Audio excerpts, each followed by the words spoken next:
रंजना, अपने आप को डिफाइन कीजिए। How will you define your self? Define. Ma'am मैं मुझको डिफ़ाइन आई थिंक मेरे नाम से ही कर सकती हूँ, जो कि है रंजना। और मैम इसके अलावा मैं भोपाल में पैदा हुई हूँ और यहीं पे मैंने अपनी स्कूली शिक्षा की है। क्या मैम मैं इसमें अपना इंट्रोडक्शन दे सकती हूँ?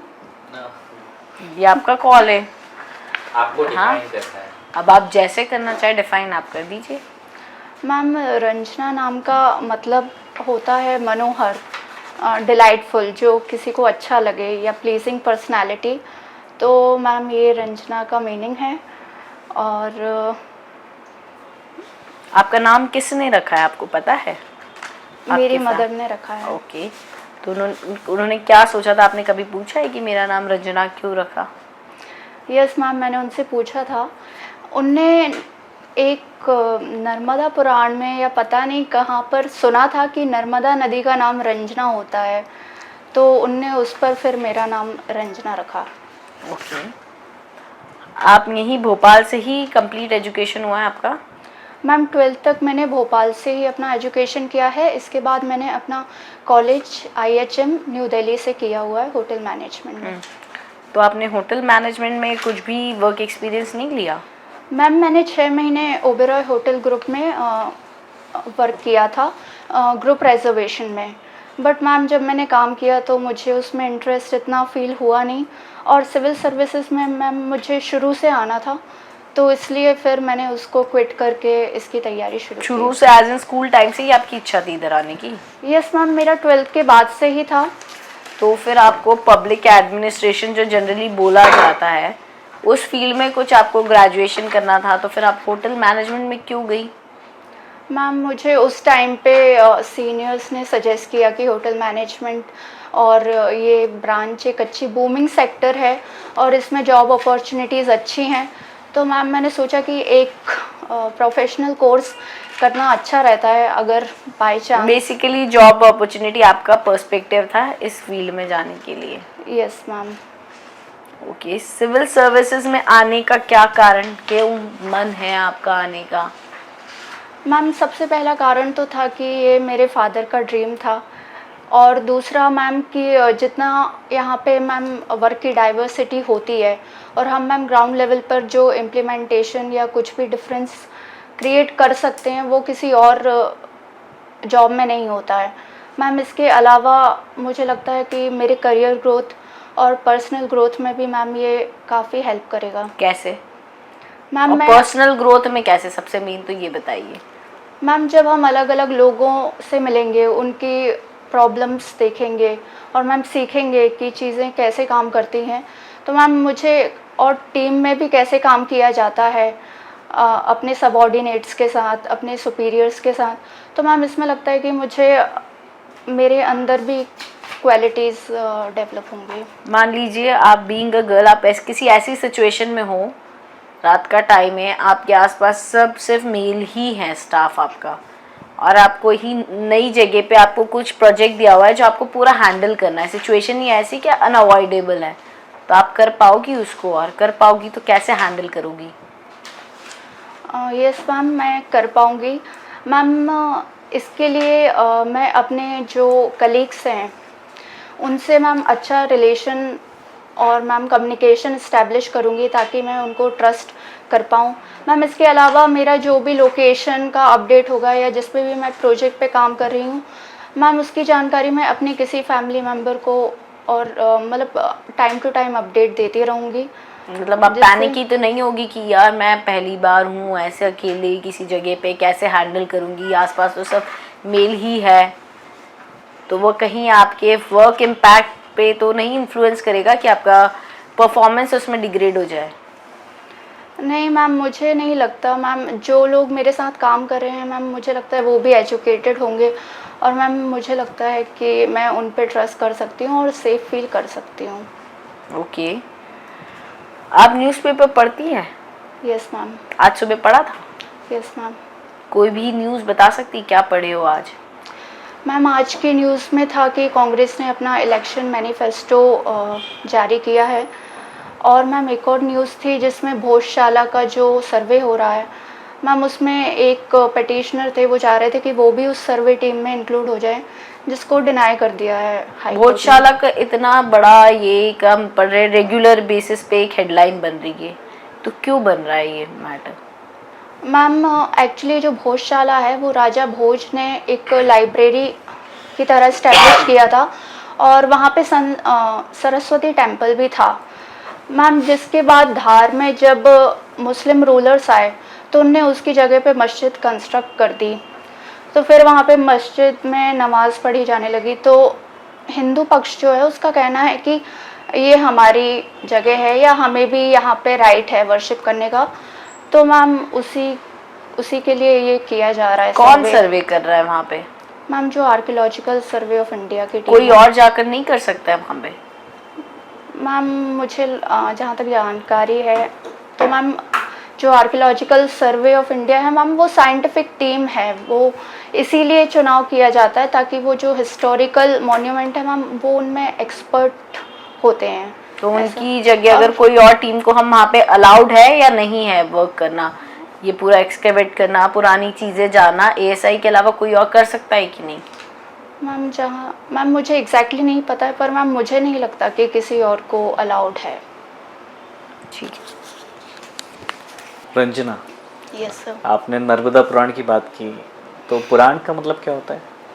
सर पुराण हमारे एपिक्स हैं सर, जिनमें क्रोनोलॉजी ऑफ किंग्स वगैरह मेंशन्ड होते हैं, और इनमें साथ में गॉड्स के भी बारे में कुछ स्टोरीज होती हैं जिनसे हमें कुछ सीख मिल सकती है। कितने पुराण हैं बता सकते हैं?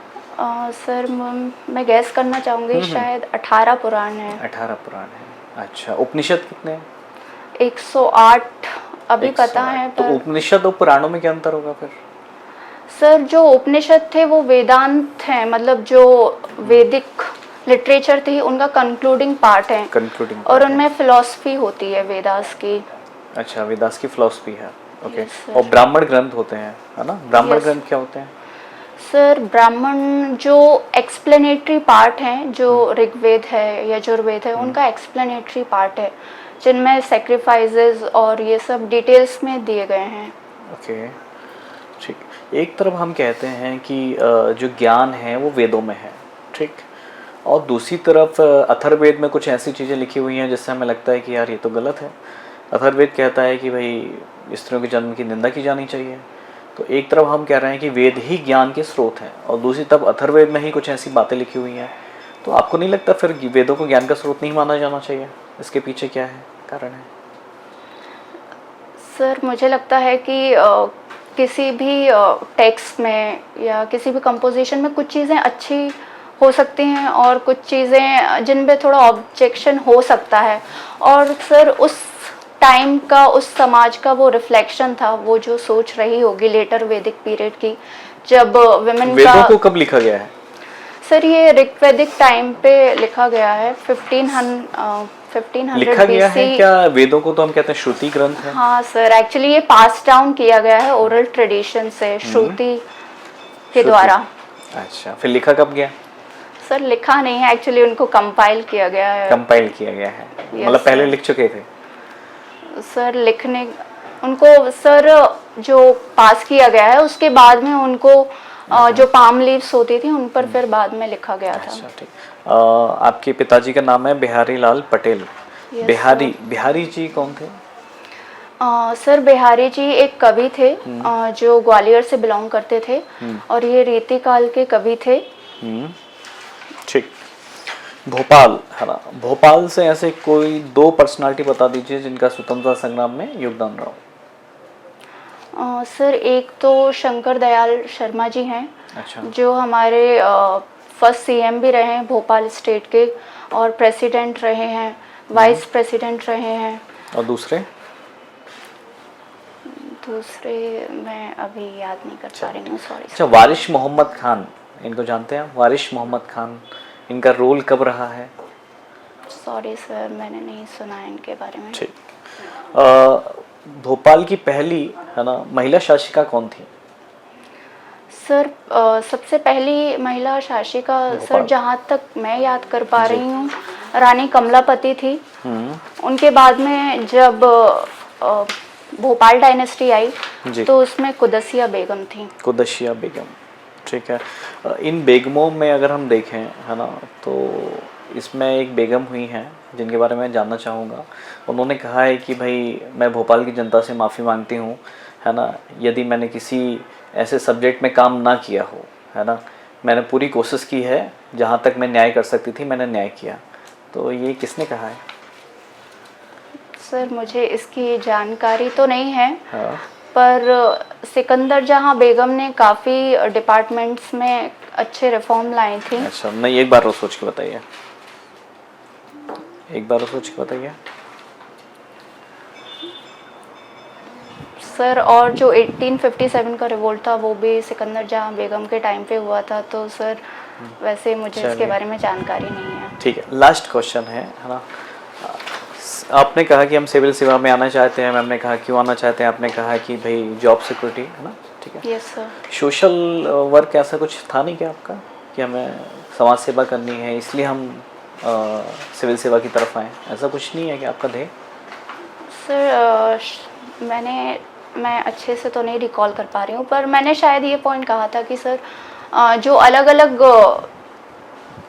डिपार्टमेंट्स होते हैं या अलग अलग सर समाज के हर वर्ग के लिए हम इसमें काम कर सकते हैं और इसमें जॉब की डाइवर्सिटी भी होती है।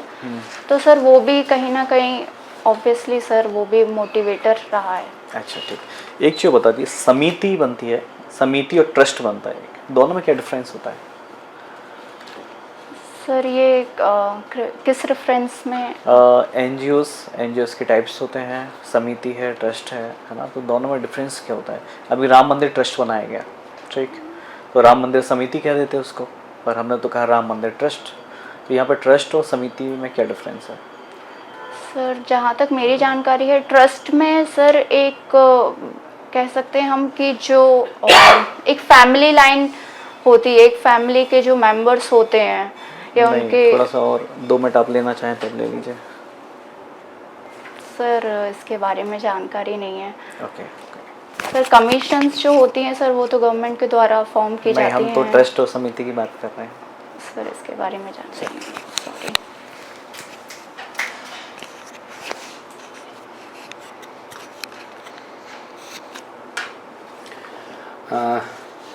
रंजना, आपने होटल मैनेजमेंट में काम किया है, यस सर। तो होटल मैनेजमेंट की मुझे 3 ऐसी चीज़ें बताइए जो आप सिविल सर्विसेज में आने के बाद इम्प्लीमेंट कर सकती हैं। सर होटल मैनेजमेंट में हमको पहले तो कहा जाता है कि कस्टमर ही गॉड है या कस्टमर इज़ ऑलवेज राइट। तो सर उसको कहीं ना कहीं हम यहाँ पर ले सकते हैं कि जनता की भी हमें सेवा करनी है, जहाँ पे कस्टमर की हमें एक तरीके से सर्विस या सेवा ही करनी होती है, वहाँ पे हम यहाँ पे जनता की सेवा करना चाहते हैं। ठीक है सर इसके अलावा मुझे लगता है जो प्रोफेशनलिज्म होता है, जो कम्युनिकेशन स्किल सिखाई जाती है, उसका हम यहाँ पे भी यूज़ कर सकते ठीक है, हैं। गुड। और सर जो टीम वर्क जैसे जॉब एक्सपीरियंस के साथ एक टीम में काम करना, तो सर वो तो हर जगह है, स्पेसिफिकली आपके जी सर। होटल मैनेजमेंट में क्या अलग है उसमें?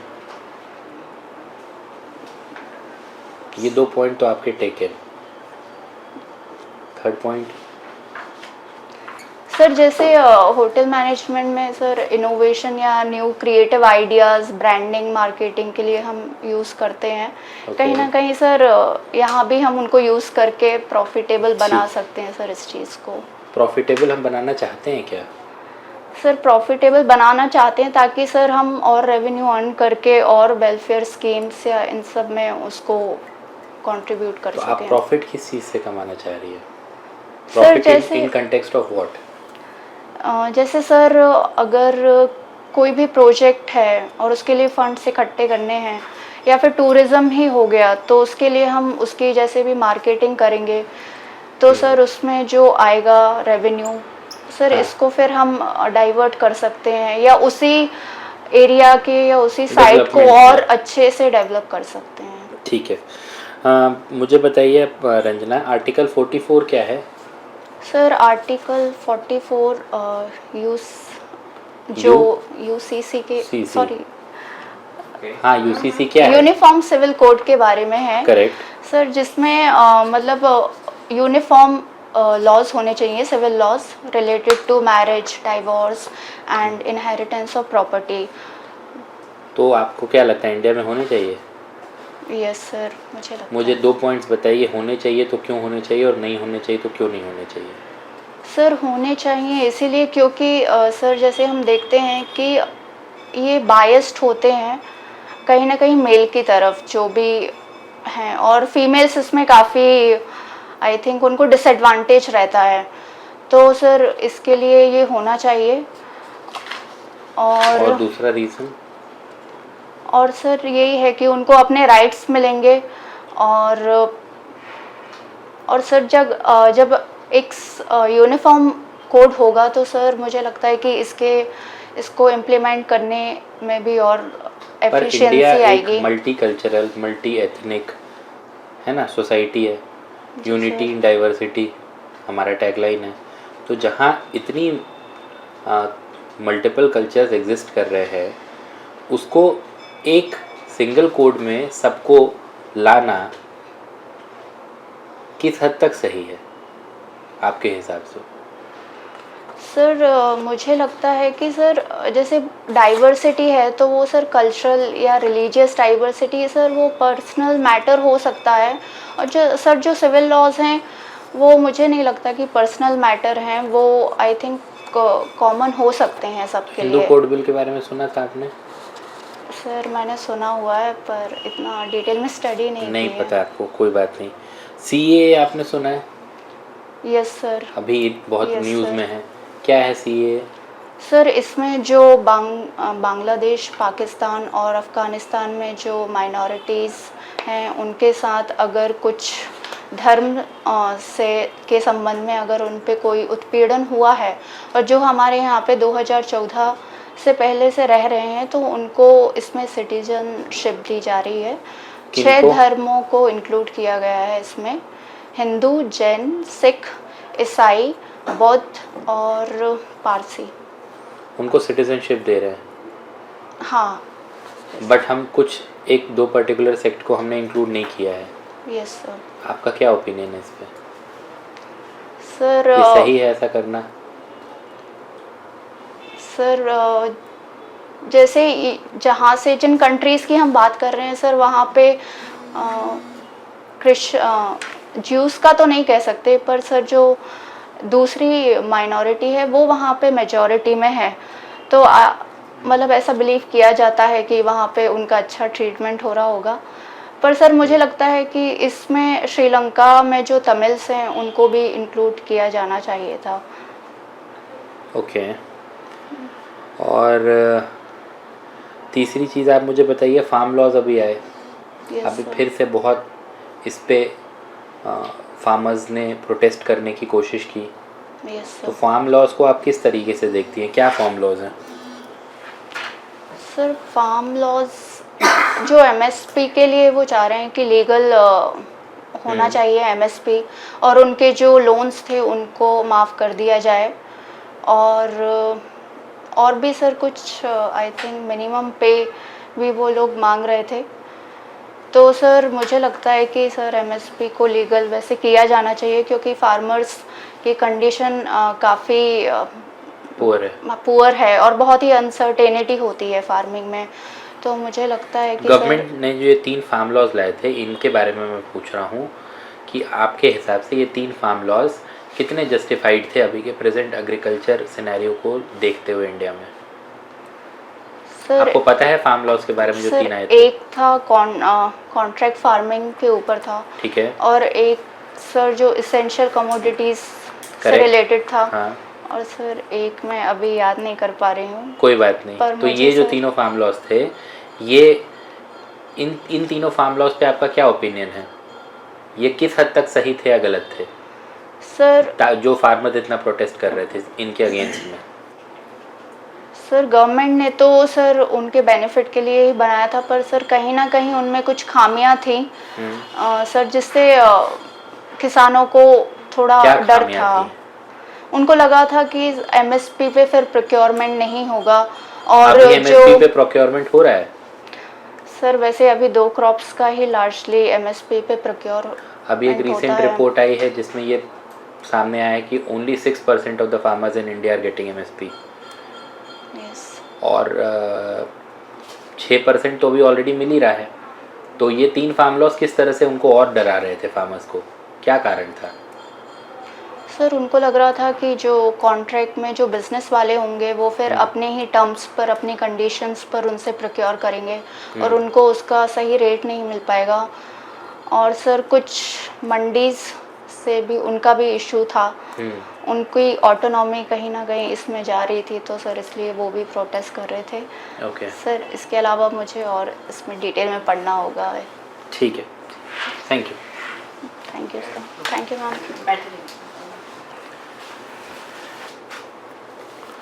रंजना, आपकी अच्छी बात है, आपका बॉडी लैंग्वेज बहुत पॉजिटिव है, पहली चीज़। वे ऑफ स्पीकिंग आपका बहुत बढ़िया है, स्माइल भी है, शालीनता भी है, ये सारी चीज़ें सब प्लस है। आप बस वहाँ जा कर के कोई ऐसी चीज़ मत बोलना जो उनको किसी तरह से इरिटेट कर दे या पिस्ड ऑफ कर दे, तो मेरे हिसाब से 90% चांसेस है कि आपको अच्छे मार्क्स मिल जाएंगे इंटरव्यू में। यस क्योंकि आप में बिल्कुल पिन पॉइंट गलतियाँ कम हैं, मतलब बैलेंस्ड पर्सनालिटी है, स्माइल भी आपकी ठीक है, बात करते वक्त बॉडी लैंग्वेज भी आपका गुड है। आप जो बात कर रही हैं वो थोड़ा इम्प्रूव हो सकता है वोकल, लेकिन फिर भी ख़राब भी नहीं कहूँगा।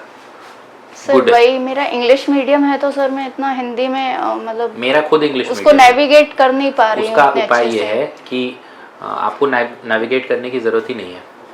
जैसे आप इंटरव्यू में वहाँ जाएं तो जो आपसे पूछा जाए तो आप कोशिश कीजिए, मतलब कि कोई भी जो बात हो रही है, you just try to inculcate one or the other English word into the sentence. वो खुद समझ जाएंगे कि which way you want your interview to go, है ना। सर वैसे वो तो फिर ये वो नहीं कहेंगे, डायरेक्ट आप नहीं बोल सकते ना कि मेरे को सर समझ नहीं आया, या आप इंग्लिश में बोलेंगे क्या, ऐसा तो कभी मत बोलना, वो हर्ट हो जाएगा। सर वैसे ये मेरा सेकंड इंटरव्यू है, मैंने 2020 में भी इंटरव्यू दिया था। हाँ। तो ऐसे मतलब हिंदी इंग्लिश की एज सच तो प्रॉब्लम आई नहीं थी मुझे। अभी भी नहीं आएगी। आप दोनों मोड यूज कर सकते हो ना सेंटेंस। आप जो पूछा गया आपसे, आप अगर थोड़ा 1-2 शब्द इंग्लिश के उसमें बोल देंगे तो खुद समझ जाते हैं कि इंग्लिश मीडियम है, तो इंटरव्यू के फिर उसी डायरेक्शन में वो उसको लीड करते हैं। आपको बताने की ज़रूरत नहीं है उसमें कहीं। और हिंदी को आप बिल्कुल डिनाई नहीं कर सकते। आप जिस सर्विसेज में जाना चाह रहे हो वहाँ पे तो हिंदी तो ठीक है, देहाती लैंग्वेज में लोग बात करते हैं, तो तब आपके लिए तो बहुत कॉम्प्लिकेटेड हो जाएगा। और सारे लेटर्स भी हिंदी में फुल, मेरे को भी बहुत दिक्कत हुई थी शुरू में, अभी भी होती है। लेटर्स तो हिंदी ठीक है, बट वो जो पूरा प्रशासनिक हिंदी जो रहती है, हिंदी पढ़ना पड़ेगी ना, वो आपको और टफ पड़ेगा। यस मैम, जो टर्मिनोलॉजी है मैम उसके लिए थोड़ा ज़्यादा डिफ़िकल्टी होती है उसमें। कोई बात नहीं, वो बाद में ठीक हो जाएगी। तो ओवरऑल यही है मेरे ख्याल से, ओवरऑल बैलेंस है, सब कुछ बढ़िया है। बस आप वहाँ पे इसी चीज़ को, कामनेस, कंपोजर जो आपने जैसे अभी मेंटेन किया, हम्बलनेस, वैसे ही वहाँ मेंटेन करना। मेरे ख्याल से सब कुछ बढ़िया रहेगा। All the way. सर मेरे कुछ डाउट थे। बताइए सर जैसे मेरी एक ही हॉबी लिखी है मैंने, एरोबिक्स डांस, तो सर उसमें कोई प्रॉब्लम तो कोई प्रॉब्लम नहीं है एक हॉबी लिखने में तो, लेकिन आप उसके बारे में पढ़ लेना अच्छे से। यस सर, वो तो लास्ट टाइम भी प्रिपेयर किया था मैंने, पर उनने कुछ पूछा नहीं था उससे मुझे। कोई बात नहीं, आपने जो हॉबी लिखी है ना, आपसे नहीं पूछा गया है क्योंकि वो आपने लिखा हुआ है, ठीक है ना। डिफरेंट क्वेश्चंस हैं, और हो सकता है उनका उतना इंटरेस्ट नहीं हो उस पर्टिकुलर चीज़ में, तो नहीं पूछते हैं, ऐसा रहता है। जैसे अगर किसी को एरोबिक्स के बारे में कुछ ज़्यादा पता हो तो वो 100% पूछेगा। अगर उनको लगा एरोबिक्स है ठीक है, तो वो फिर छोड़ देते हैं, क्या पूछने वाली बात है। या उनको लगेगा कि प्री कंसीव्ड कुछ आंसर फ्रेम करके ही आया होगा। सर एक ये था कि करंट अफेयर्स मतलब मैं करती हूँ, पर मुझे एक डर बना रहता है उससे हमेशा कि मेरे पास प्रॉपर नॉलेज नहीं है। सॉरी बोल दो, सॉरी नहीं पता। सही है। और स्माइली आप कुछ टॉपिक्स के ना की पॉइंट निकाल लीजिए। जैसे सर ने पूछा था ना, तो वहाँ पे आपसे पहला क्वेश्चन बनना चाहिए था, तो एटलीस्ट नाम तो हमें पता होना चाहिए। तो आप करंट के कुछ टॉपिक्स निकाल के उनको की पॉइंट बना के लिखिए। जैसे आप मेंस में सिनॉप्सिस बनाते होंगे ना, तो आप यहाँ पे ऐसा करिए, ठीक है। तो बेसिक चीज़ तो पता होना चाहिए, बाकी तो आप चलो बोल भी सकते हो, है ना।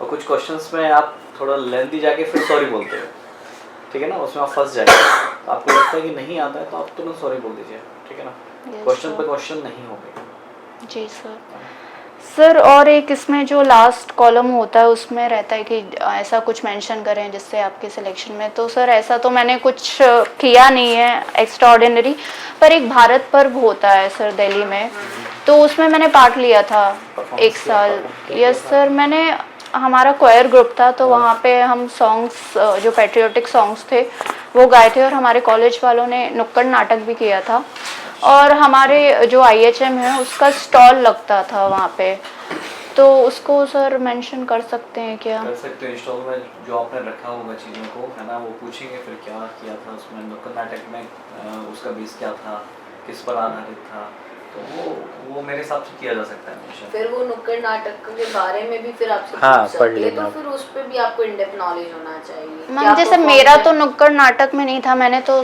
गाय मतलब पर वो जो बोल गई, मतलब म्यूजिक बोलना टीम ही में नहीं। थी मैं, सिर्फ उसी में पार्ट लिया था, नुक्कड़ तो नाटक वर्ड बोलना ही नहीं है फिर हमें। तो म्यूजिक मतलब जो सिंगिंग ग्रुप में थी, तो ये मतलब उसका इसको मेंशन कर सकते हैं क्या उसका एक कि आसान तरीका ये होता है, अगर आप चाहते हैं ना कि वो आपसे वो पूछें, तो कभी भी क्लोज एंडेड मत लिखिए उसको ऐसा मत लिखिए I participated in song in this particular ये, भारत पर्व आप में बस पार्टिसिपेशन। बस इतना लिखिए पार्टिसिपेटेड इन भारत पर, वो That's तुरंत it. खुद ही पूछेंगे कि ये क्या पार्टिसिपेट आपने किया, तब आप बताइए, वो फिर डायरेक्ट हो जाता है इंटरव्यू उस चीज़ में, बोल दीजिएगा कि तो एक सर सॉन्ग जैसे था। उसमें लिखा रहता है कि मतलब इसमें आपका मतलब जो चयन में सहयोगी हो, तो इसको चयन में सहयोगी कैसे मान सकते कल्चरल है, टीम स्पिरिट है। Yes sir. और पेट्रियोटिज्म भी आ जाएगा, भारत आप पर्व है अपने वो। कल्चर को प्रमोट भी कर रहे हो, यस है सर। ना, इसलिए भी बेनिफिट तो हो सकता है। और फिर आपको कोई सॉन्ग आना भी चाहिए, आपने तब कौन सा सॉन्ग गाया था वहाँ Hello. पे, वो आपको आता हो, कभी गाने बोल सकते हो आप। बस 10 मिनट में। परफॉर्मिंग आर्ट है वो आपका, एरोबिक्स तो स्टिल बहुत rarest of the rare case में बोल सकते हैं, बट सिंगिंग तो डेफिनेटली बोल सकते हैं, यहाँ बता रहे हैं ना। तो वो वाला चीज़ है। और ड्रेसअप थोड़ा सा फॉर्मल, यस वो मैम। आई गेस आपको पता होगा, Yes, कितना ma'am. दुपट्टा प्रॉपर होना चाहिए फॉर इंटरव्यू। यस मैम, वो तो साड़ी ही था, अभी स्कूटी से आना हाँ, पड़ा हाँ, तो no, इसीलिए not an साड़ी issue. नहीं पहन पाई मैं। नहीं, नॉट एन इशू, कोई बात नहीं। ठीक है गुड है, आप अदरवाइज साबित- ओवरऑल गुड। मैम, थोड़ा सा ऐसा लो कॉन्फिडेंस लगता है मुझे कि नहीं, मेरा नहीं, थोड़ा नहीं है। कॉन्फिडेंस नहीं में है। कमी है। ना ना ना ना ना, वो लो कॉन्फिडेंस नहीं है, वो आपको इन अदर वे हम्बलनेस दिखाता है कि आप बहुत ओवर द टॉप नहीं बोलना चाह रहे किसी चीज़ को, वो that is not less confidence. Confidence ये ही है कि आप हर सवाल का जवाब दे रही है आंखों में आंखें डालकर, दैट इज़ फाइन। वो बल्कि पॉजिटिव है आपके अंदर, उसको चेंज नहीं करना है। Ji sir, thank you so much. 250 से कर दीजिए, एक्चुअली 75 दोनों।